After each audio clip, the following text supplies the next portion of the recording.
오늘 브리핑에서는 아세안 정상회의, 그 다음에 인도네시아 공식 방문 계기, 경제 분야 주요 성과에 대해서 간략하게 말씀드리겠습니다. 먼저 이번에 방문하는 인도네시아와 인도가 지금 이 시점에서 우리 경제에게 어떤 의미가 있는지 간략히 설명드리는 걸로 브리핑을 시작하겠습니다. 현재 전 세계적으로 고금리, 인플레이션, 공급망 불안이 지속되면서 시장 수요와 국제 교역이 크게 위축된 상황입니다. 우리나라도 예외일 수는 없어 수출이 어려움을 겪고 있습니다. 이러한 상황에서 수출이 성장 동력인 우리 경제에 시급한 과제는 새로운 수출 시장의 개척입니다. 근본 순방국인 인도와 인도네시아의 중요성이 그 어느 때보다도 큰 이유이기도 합니다. 먼저 무엇보다도 양국은 역동적이고 거대한 내수 시장을 가지고 있습니다. 이러한 이유로 전 세계 경제가 어려운 상황에서도 나름 선방을 하고 있습니다. 양국은 각각 인구 1위, 4위 국가로서 특히 청년 비중이 높고 중산층이 확대되면서 거대 신흥 소비 시장으로 주목받고 있습니다. 작년 전 세계 성장률이 3.5%였는데 인도와 인도네시아는 각각 7.2%, 5.3%의 높은 성장률을 기록했고 금년은 물론 최소 5년 이상 세계 최고의 성장률을 보일 것으로 전망됩니다. 모건 스탠리는 2030년까지 인도의 경제 규모가 세계 3위에 오를 것으로, 골드만삭스는 2050년까지 인도네시아의 경제 규모가 세계 4위가 될 것으로 예상하고 있습니다. 또한 두 나라 모두 자원 부국이며 제조업 성장 속도도 빨라 글로벌 공급망 측면에서 우리의 유망한 파트너가 될 것으로 기대됩니다. 특히 메이킹 인도네시아 4.0, 메이크 인 인디아 등 이들 정부의 제조업 부국 정책이 결합되면서 두 나라는 이제 세계적 파워하우스로 급부상하고 있습니다. 대한민국 영업사원 1호 윤 대통령은 아세안 G20 다자회의 참석 계기 순방에서도 우리 기업의 시장을 넓히기 위한 경제 외교에 전력을 다하고 있습니다. 이번 순방의 경제 외교를 관통하는 핵심 키워드를 한마디로 말씀드리면 신시장 확충과 연대 강화라고 할 수 있습니다. 다음은 오늘 윤 대통령이 참석한 한 아세안 정상회의와 아세안 플러스 3 정상회의, 그리고 정상회의 계기에 개최된 양자회담에서의 경제 성과를 말씀드리겠습니다. 출발 전에 말씀드린 세 가지 키워드, 그러니까 시장 확대, 공급망, 디지털 리더십을 중심으로 설명드리겠습니다. 첫째, 우리 기업이 좀 더 자유롭게 진입할 수 있는 시장을 확대하기 위한 FTA 네트워크 확대입니다. 현재 우리나라는 59개 나라와 21건의 FTA를 맺고 있는데 그중 아세안 국가들과 가장 촘촘한 FTA 네트워크를 형성하고 있습니다. 2006년 한 싱가포르 FTA를 시작으로 2007년에는 한 아세안 FTA가 발효되었고 작년 1월에는 협상 개시 9년 만에 세계 최대 FTA인 RCEP도 발효되었습니다. 많은 국가들이 참여하는 한 아세안 FTA와 RCEP의 경우 시장 개방의 정도가 상대적으로 낮기 때문에 베트남, 캄보디아, 인도네시아 등과는 별도의 양자 FTA를 체결하여 유망 시장의 문턱을 더 낮추기 위해 노력해 왔습니다. 아세안과의 교역은 한 아세안 FTA를 기점으로 폭발적으로 성장하여 이제 아세안은 교역 규모 2천억 달러가 넘는 명실상부한 우리나라의 제2위 교역 대상국이 되었습니다. 내일은 아시안 지역에서 5번째 양자 FTA가 탄생합니다. 내일 한 필리핀 정상회담 계기에 한 필리핀 FTA 서명식이 개최될 예정입니다. 지금부터 말씀드리는 한 필리핀 FTA 부분은 내일 서명식 종료시까지 엠바고임을 말씀드립니다. 필리핀은 인구 1억 1천만 명, 소비 비중이 GDP 대비 70%에 이르는 큰 내수 시장을 갖고 있으며 니켈 생산량 세계 2위, 코발트 생산량 세계 4위의 핵심 광물 보유국이기도 합니다. 기존 한 아세안 FTA, RCEP에 이어 이번에 한 필리핀 FTA가 더해지면서 필리핀은 전체 품목 중 96.5%를, 우리는 94.8%의 관세를 철폐하는 높은 수준의 개방을 달성하게 됩니다. 특히 기존 관세율 5%인 한국산 자동차는 FTA 발효 즉시 관세가 철폐되고, 기존 관세율이 최대 30%인 자동차 부품은 최대 5년 내 관세가 철폐됩니다. 전기차, 하이브리드차 등 친환경차도 5년 내 관세가 철폐됩니다. 그동안 일본이 장악하고 있는 필리핀 자동차 시장에서 우리 자동차의 수출 경쟁력이 크게 개선될 것으로 기대됩니다. 한 필리핀 FTA는 싱가포르, 베트남, 캄보디아, 인도네시아에 이어 아세안 회원국과의 5번째 양자 FTA로서 아세안 시장의 91%에 달하는 거대한 FTA 네트워크가 완성되었다는 데 의미가 있습니다. 여기까지가 내일 서명식 종료 시까지 엠바고임을 다시 말씀드립니다. 한편 한 아세안 FTA 개선에 대한 공감대도 빠르게 확산되고 있습니다. 현재 진행 중인 공동 연구가 끝나는 대로 추가 자유화, 디지털 통상 규범 등 개선 협상을 추진하겠습니다. 참고로 어제는 중미 최대 경제국이자 성장 잠재력이 높은 과테말라와의 한중미 FTA 가입 협상도 타결되었고, 중남미 에콰도르와의 협상 타결도 임박한 상황입니다. 우리 기업의 중남미 시장 진출에 큰 힘이 될 것입니다. 정부는 앞으로도 유망시장과의 FTA를 지속 확대하여 우리 기업의 신시장 개척을 적극 지원하도록 하겠습니다. 다음은 첨단산업 공급망 연대입니다. 우리 기업들은 아세안 주요국의 전기차, 배터리 생산 거점을 분산 구축하면서 공급망을 안정적으로 관리하고 있습니다. 현대차는 인도네시아, 싱가포르, 베트남 등의 전기차 공장을 운영 중에 있고, LG 엔솔은 현대차와 합작으로 인도네시아에 배터리 공장을 짓고 있습니다. 필리핀, 베트남 등 핵심 광물 보유국에도 우리 배터리 소재 기업들의 진출이 활발합니다. 우리 기업들이 공급망 안정화 노력을 뒷받침하기 위하여 윤 대통령은 니켈, 코발트 등 핵심 광물이 풍부한 필리핀과의 양자회담에서 마르코스 주니어 대통령에게 공급망 협력을 위한 새로운 프레임워크를 만들자고 제안할 예정입니다. 한편 윤 대통령은 캐나다 트리도 총리와의 정상회담에서 캐나다에 투자 중인 LG 엔솔에게 보조금 지원 결정을 해준 점에 대해 감사를 표하며 한 캐나다 양국 간 공급망 협력을 지속하기로 하였습니다. 세 번째는 디지털 리더십 강화입니다.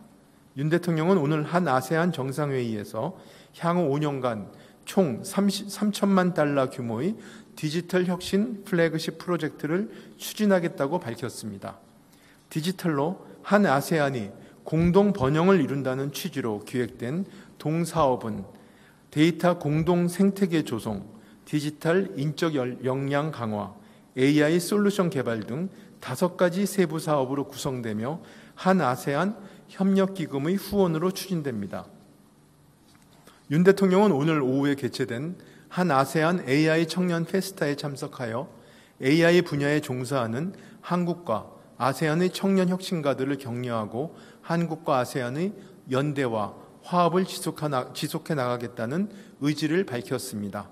동행사는 디지털 혁신 플래그십 프로젝트의 일환으로 내년부터 개최되는 AI 개발 경진대회의 프리뷰 행사인데, 메인 이벤트인 AI 피칭 대회에는 아세안에서 18개국 132개 팀이 참여하여 열띤 경쟁을 펼쳐 최종 수상자로 3개 팀이 선정되었습니다. 한 아세안 AI 청년 페스타를 시작으로 디지털 혁신 플래그십 프로젝트가 내년부터 본격 추진되면 대통령이 한 아세안 연대 구상이 디지털 분야에서 가시화될 것으로 기대됩니다.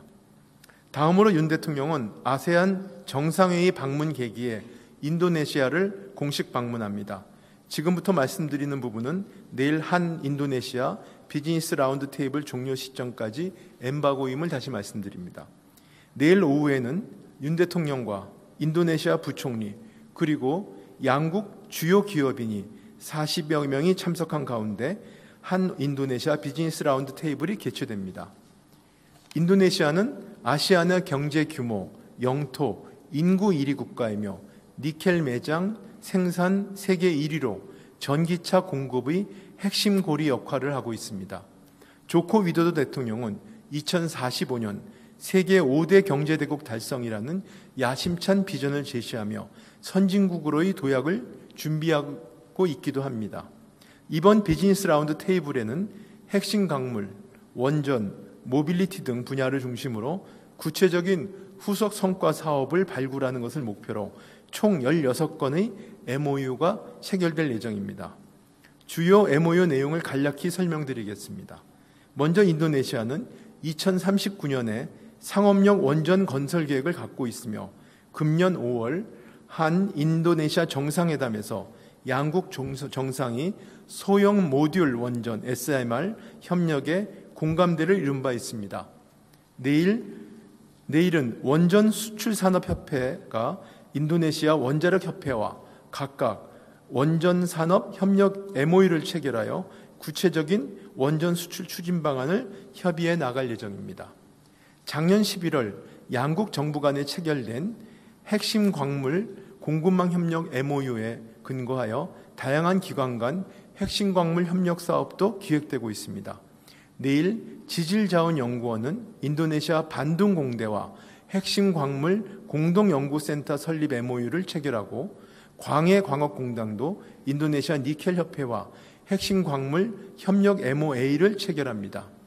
또한 썸메디칼 센터는 인도네시아 국립응우라 병원과 위탁 운영 계약을, LS 일렉트릭은 인도네시아 심푸스사와 변압기 제조 합작법인 계약을 체결하는 등 보건과 에너지 분야 성과 사업도 예정되어 있습니다. MOU별 세부 내용은 내일 별도로 배포될 행사 보도자료를 참고해 주시기 바랍니다. 모레 오전에는 한국 인도네시아 정상회담이 개최됩니다. 지금부터 말씀드리는 부분은 모레 9월 8일 금요일 한국 인도네시아 정상회담 종료식까지 엠바고입니다. 작년 7월 조코 위도도 대통령 방한, 작년 11월 G20 정상회의 계기 한 인도네시아 비즈니스 라운드 테이블 공동 개최, 그리고 올해 5월 G7 정상회의 계기 양자회담 등 세 차례의 정상 간 회동을 통해 양국은 이미 새로운 50년을 위한 협력의 틀을 구축하였습니다. 이를 기반으로 이번 한 인도네시아 정상회담은 양국이 한 아세안 연대 구상의 핵심 파트너임을 다시 한번 확인하고 신시장 창출과 공급망 협력을 중심으로 그동안 작년 7월 이후 세 차례의 정상 간 회동의 합의 내용을 한층 구체화하였다는 데 의미가 있습니다. 먼저 양국은 올해 1월 발효된 한국 인도네시아 포괄적 경제 동반자 협정을 기반으로 양국 간 교역 투자를 지속 확대해 나갈 예정입니다. 농식품부는 인도네시아 할랄 인증청과 할랄 식품 협력에 관한 양해각서를 체결합니다. 세계 최대의 할랄 시장이 인도네시아에 K푸드 수출 확대 기반이 마련되는 것이며 UAE에 이어 두 번째로 체결되는 할랄 식품 MOU입니다. 특허청은 인도네시아 지식재산청과 위조 상품 유통 방지와 지적재산권 보호, 그리고 특허 획득기간 대폭 단축 등을 주요 내용으로 하는 양해각서를 체결합니다. 한편 인도네시아는 2045년까지 40조 원을 투입하여 신수도 이전 프로젝트를 추진 중이며 양국은 작년 7월에 조코 위도도 대통령 방한 때 수도 이전 협력 MOU를 체결한 바 있습니다. 근본 정상회담을 계기로 신수도의 탄소 중립 정수장, 친매 터널, 정책 자문 등의 구체적 협력 사업이 더욱 가속화될 전망입니다. 다음 주 이곳 자카르타에서는 대통령의 인도네시아 방문과 연계하여 한국 기업 215개사가 참여하는 대규모 국제 프리미엄 소비재 전시제가 개최됩니다. 한류로 인기가 높은 한국 소비재의 인도네시아 시장 진출이 크게 확대될 것으로 기대합니다. 윤 대통령은 정상회담을 통해 인도네시아가 작년에 도입한 수입 물량 제한 조치의 개선을 요청하고 우리 기업 진출의 최대 애로사항인 인증 관련 부담을 완화하기 위한 협력도 제안할 예정입니다. 다음은 첨단 산업 공급망 강화입니다.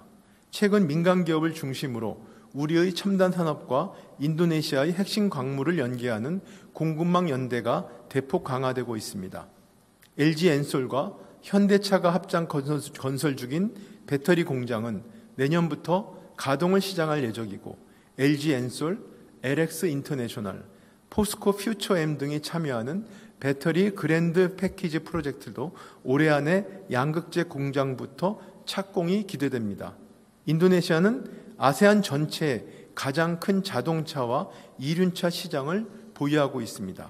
산업부는 인도네시아 경제조정부와 전기차 생태계 조성 협력 MOU를 체결하여 동남아 전기차 허브로 부상한 인도네시아와 인프라, 인력, R&D, 제도 등 4대 분야에서 전기차, 전기 이륜차 협력을 심화할 계획입니다.